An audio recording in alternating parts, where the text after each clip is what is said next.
Hi, my name is Nick Spano, and I'm interviewing a man named Mr. John Charlillo, who I had the pleasure of meeting through an article in the newspaper, and it was January the 10th in the Gazette newspaper, Northeast Ohio.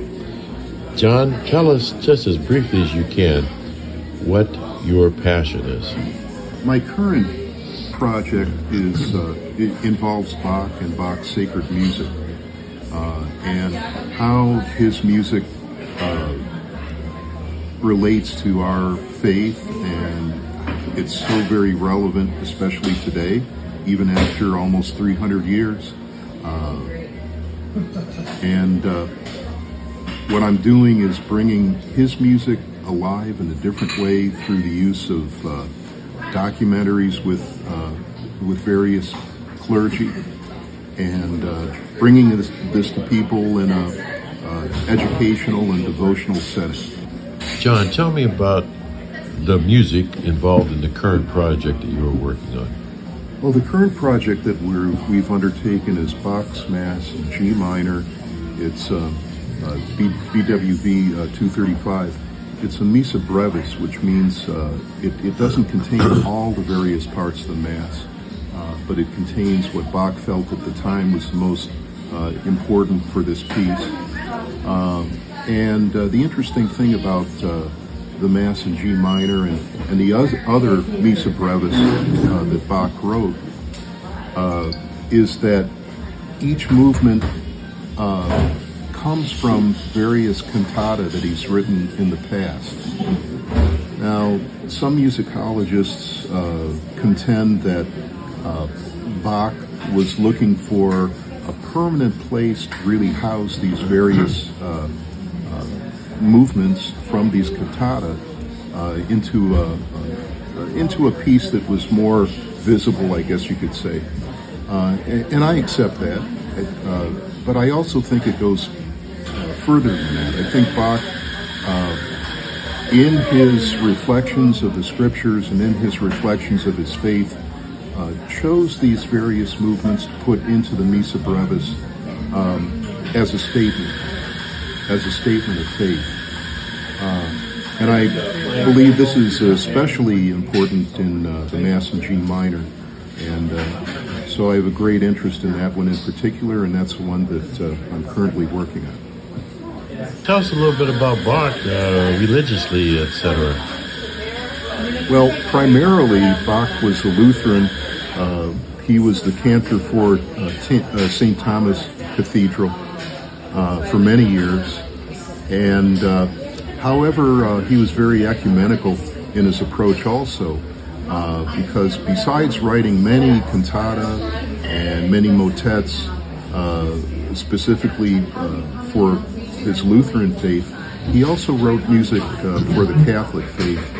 For instance, the Mass in B minor, one of his greatest works and longest works, it's somewhere around 2 hours long, was strictly written for the Catholics in Dresden, and is considered one of his greatest pieces.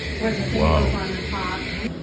John, everything you have said is really interesting, but you have a dream, and if you could tell us what that dream is, and you have a vision, please expand on that. Well, the church in the United States, one thing we don't do in praise of the risen Christ is to worship him in a devotional setting through sacred music. And by that I mean, in many European churches, they have concerts, and they have concerts in particular of Bach or Palestrina, who was much earlier than Bach. But the thing that they have in common, it's all sacred music, and it's all devotional. And the people love to go to the churches to hear the concerts. They have their program that has the lyrics, the sacred lyrics that include both scripture and lyrics written for the particular event, the liturgical event. And they love to read along and absorb that. And it's almost like saying a rosary, that you're saying Hail Mary, full of grace, the Lord is with thee, and you're saying that over and over and over again. Bach's music is a lot like that, and sacred music in general is a lot like that. And the Europeans go to their church and they listen to these concerts. It's an uplifting and inspiring, faithful thing for them to do. And what I would like to do is to bring that same spirit here to us in our churches in the United States. John, you've piqued my curiosity and probably many other people that will be watching this, but take it from there. Well, just to give you a little background on the Bach Project and what we plan to do and what we've done in the past, it started out with an idea to bring a documentary-style video to the Christmas season, and we called that the Nativity of Christ was the name of the video. And in the video we featured segments or movements from Bach's Christmas oratorio. Couldn't do the whole thing, obviously. It's a close to 2-hour-long piece of music. But there were 4 elements in that particular video. There was Bach's music from the Christmas oratorio. There were scriptures, reflection on the scriptures, and nativity art from both Renaissance and Baroque periods. And that was the formula for that particular video, which seemed to spark a lot of people's interest. The next project will be concert-based, where we have a concert of the Mass in G minor, actually 2 performances, and from that concert to take the music and to combine the entire piece with documentary footage of people who can go in depth into the Mass and, what were those Latin words that were used in that Mass, and what are, how do they relate to us as Catholics, and not only Catholics but all Christians, and to give that sort of insight. What we're trying to do is put some snippets together, and on the Nativity of Christ, people can watch this on YouTube at http://tinyurl.com/Nativity of Christ. Now that's the only one you have now, but you are going to be coming up with a website very soon, and how will they access that? That would be www.bachproject.org. That's the new website. Okay, and spell your name for anybody that wants to Google you. Sure, it's Charlillo. And of course his first name is John, because I've been calling him that. And then there's also another one here, if I'm not mistaken. You're looking for donations, and you set up a PayPal account, and that's HTT. Well, that one is expired, so let's not use that one. Okay, let's stop that right there. But who are some of the famous artists that you used in the movie, the pictures of? Oh, right. Gosh, there's such a wide variety of art, nativity art from both the Renaissance and Baroque period. But Da Vinci, for instance, is a big one. Morelli is a big one. There are many others. Michelangelo? Yeah, Michelangelo was in there. And the idea was to, as a educational element, to bring those to people along with the music. John, I watched the video. It's fascinating. It's only maybe 40-some minutes, but besides the artists that you have mentioned, who are the composers? Well, in that particular video, it's all Bach. It's the Christmas oratorio, movements from his Christmas oratorio, and the idea of it, Nick, is that to bring people into that space, to literally transport them back into the 1700s when this was all taking place, and to put them into the same headspace that those people were in, that Bach was in, and the artists. Of course, a lot of the art came from Renaissance, which was before that time. But at any rate, it brings people to a different place, gets them in touch with their history and their culture. Our Western culture is so diverse and so wonderful, and when you blend that in with our faith, you know, what can be better than that? That's good. And, you know, a lot of people are, when they go to church, no matter what religion, they don't want necessarily to have boom chakalaka music, as I like to call it. Right. And so what is the effect of that type of music that you're projecting on the psyche of a person who is trying to experience a relationship with God? It's meditative. It's devotional. Like I said before, when I was talking before about the rosary, when you think about sitting with your rosary and repeating the same prayer over and over and over again, you know, you're putting yourself into a meditative state. Like a mantra. Exactly. And that's a great example because there's obviously other religions. Buddhists, for instance, do this quite a bit in their meditations. But Bach's music and sacred music in general is the same way. It puts you into that meditative state. The Bach Project, let's talk a little bit about that. It started out as the virtual Bach Project, which, you know, we can still call it that because I'm a soundtrack designer, and little do people know that when they go to the theater and they see a big motion picture from Hollywood, nowadays chances are you're getting a score that was computer generated, although you don't realize it. It sounds like a real orchestra. But when you listen to the great soundtrack designers like, say, Hans Zimmer, it's all done in his studio on a computer. And I went to your house where you have that set up, and I was amazed. Oh, thank you. And so, in order to get everything off the ground, I use my skills in soundtrack design to bring Bach's music to people. And little by little, what I hope to do is to incorporate more and more live performers in with the soundtrack. For instance, with the Mass in G minor, we're going to have a whole, first violin, second violin, viola, bassoon, cello. Those will be our live instrumentalists. We'll have all the vocalists will be from the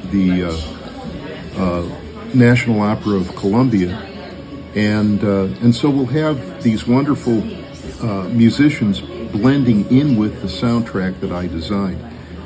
The reason I'm doing it this way is that it's very hard to find some of these instruments. For instance, a positive organ, which is a small pipe organ, and it has to be tuned to a Baroque standard. It's a very unusual thing to find. So where do I find that? I bring it in through my soundtrack. John, tell us a little bit about the samples. Yeah, the technology that's used in soundtrack design. Currently, the thing that most of us use is called deep sampling. So, for instance, they'll take a Stradivarius and take it into a studio and literally sample each and every note on that instrument with various articulations. And all these samples are put into a computer program or an app, if you will. And you use this program depending on what you need, what the music dictates, whatever articulations you want to use. And, you know, through what's called a music sequencer, you can pull all those samples out and apply it to whatever music you happen to be using. And John, we have a local diocese that is interested in looking at this. You don't have to be a Catholic. You could be any Christian denomination, any any denomination really, and somebody who loves music, somebody who loves art, and tying it all together. So give me your dreams for, if you could say, I'm going to blink my eyes and here's what I want to happen, project into the future. I want to see these concerts held in churches with the sacred music, not only of Bach, but with other composers of the period, and the Renaissance period also. And to bring it into churches and to have people in those churches shoulder to shoulder, just fill the churches up, and to allow them to experience the joy of enhancing their faith through the sacred music. This has certainly taken an awful lot of your time, and it's going to take a lot more. Talk about that, please. Well, it's always very time-consuming to come up with great music and not only to create a soundtrack, but also to really get into the score and study it, really get intimate with the music. Any musician will tell you that. And so I spend a great amount of time doing that. It's literally most of what I do. And as far as it applies to the current project, it's taken a enormous amount of time to get the soundtrack, for instance, just right. Every articulation, every phrase, Bach's music in particular is a music of phrasing and of articulation, and unless that's done in a correct Baroque performance practice, it's really not right. So I really sweat bullets over that. John, what else would you like to add? Well, give a little bit of background on some of the people that are doing wonderful things with Bach currently. Two of my favorites are the Netherlands Bach Society and Bach Stiftung from Germany, Rudolf Lutz group, and they do a great job in bringing this sacred music alive. We have to remember that Bach wrote pieces of music for every liturgical event on the calendar, and these groups are dedicated to making recordings of each and every one of those, which is a huge task. And I can say that the Netherlands Bach Society has been at it for a good 10 years. My organization has been at it, well, not nearly as long, and we have a little bit different slant than both of those fine organizations. We want to bring people to concerts, and that's wonderful too, with great soloists and all of that. But I'd also like to have a documentary part to the videos, an element of the documentary. So you're not only hearing Bach's music, his sacred music, but you're also hearing scholarly and faith-based commentary on that music from people who really get it, who really know what they're talking about, and to bring it together into not only a concert, but into a documentary format. And that's what we're trying to do. And this would lend itself very nicely to a PBS or some type of broadcast series. It's a PBS style. I've seen them do documentaries of this sort. I think the only difference is that the music would be complete. There wouldn't be snippets of music. There would be the entire piece would be there. But in addition to the music, there would be reflection and commentary from people who really have lots to offer. And you can't just go out on the street and pick a dozen people and say, come on in and sing for me. So how'd you do that? Tell us the background of that. God puts us in front of certain people that we resonate with, for a reason, I believe. And when I was doing my first project, the Nativity of Christ, I was having difficulty finding singers. For instance,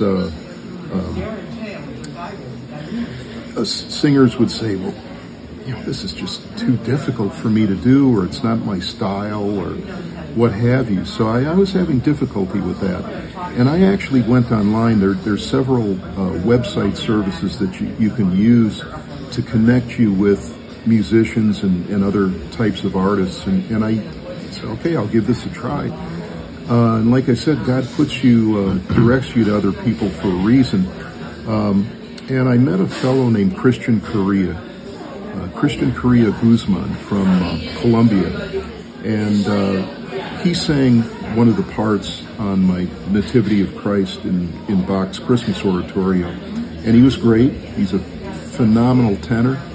And we kind of became fast friends just online and over email. I've never, up to this point, I haven't met him in person, but I consider him a friend.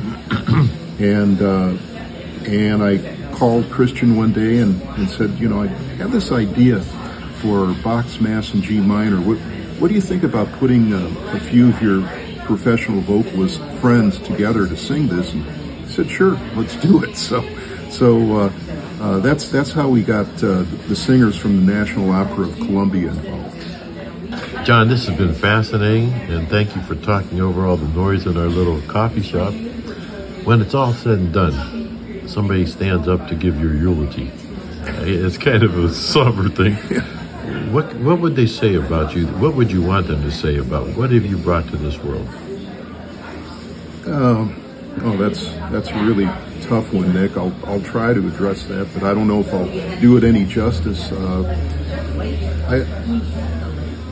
I try to approach life, especially getting on into senior years, I guess you could say. Try to be humble about it. Try to just be a regular guy. People I think are a little bit confused sometimes when they meet me. It's this regular guy. He goes out, he pulls the weeds in his lawn just like anybody else, but he's got these kind of highfalutin interests. In fact, let me interrupt you. You would have stumped everybody on What's My Line. Nobody would have guessed that you're the guy that did this. Well, and I think that's important, at least to me, that you can't expect to detach yourself from other people in reality, and somehow you're above the fray and all of that, and that kind of attitude is very off-putting to me, and I just as soon hang around with a guy who's a painter or a carpenter as I would someone who's a great conductor and musician. I think that's a healthy thing. So I just hope people would remember me in that regard as being humble. Let's just pick on the Catholic faith. How do you see this? Maybe Catholics are used to an hour Mass at the most. You're talking about maybe keeping them a lot longer, or would you rather just have a musical performance outside of the Mass? Well, certainly it would be very interesting to incorporate some of these pieces in an actual Mass. I mean, after all, for instance, the Mass in G minor that we're currently working on, that's all an authentic Catholic Mass. It's Bach billed it as a Lutheran Mass, but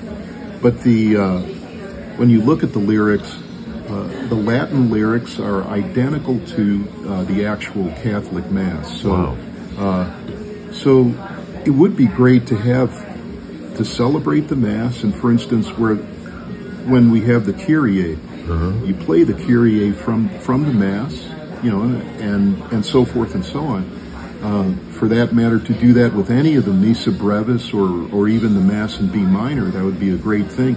Take a long time and lots of integration.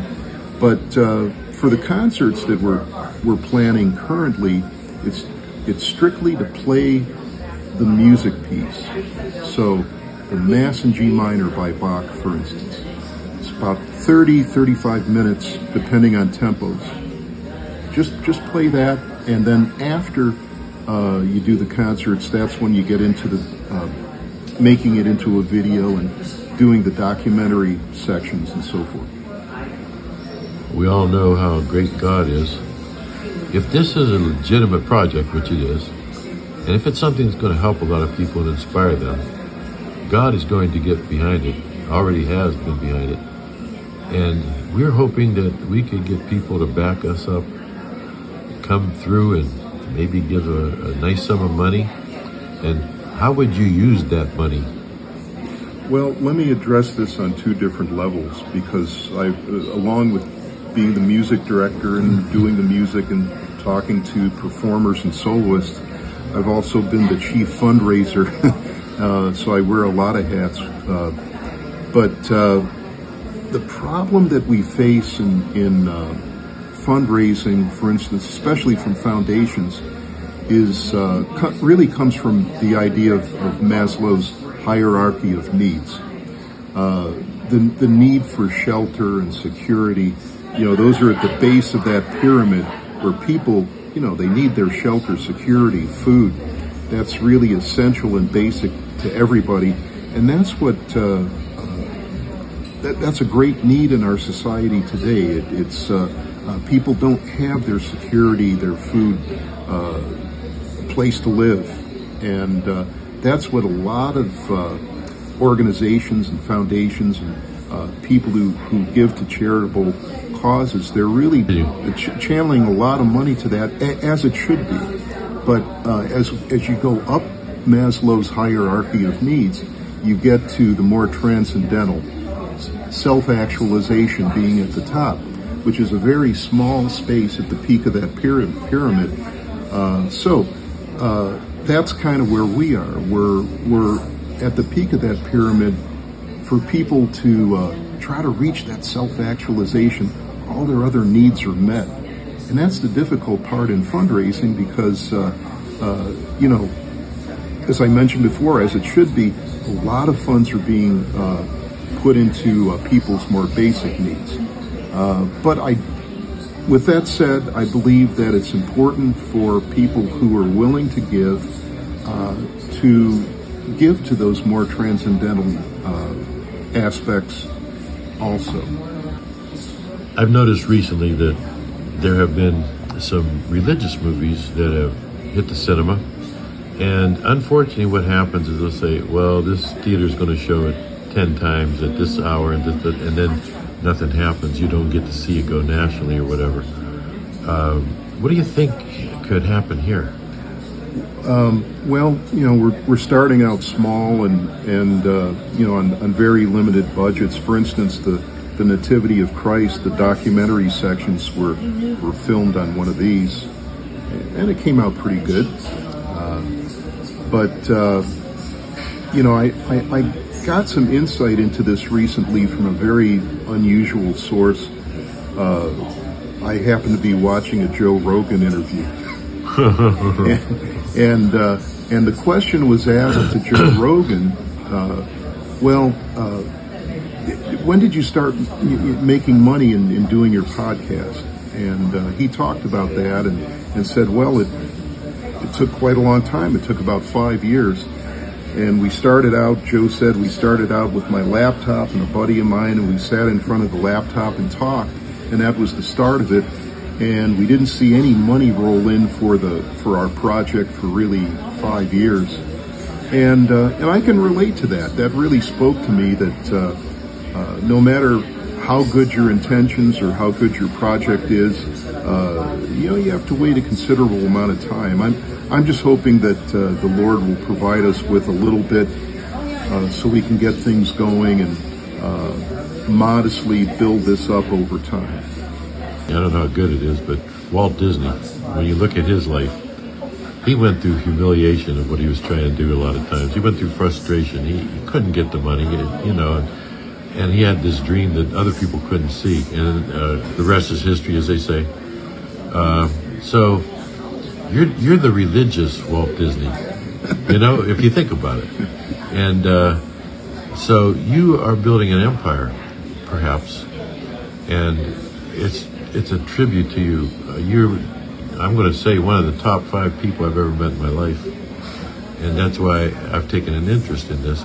But then when you combine that with the fact that we're not selling Mickey Mouse, we're selling Jesus Christ, that's a big difference.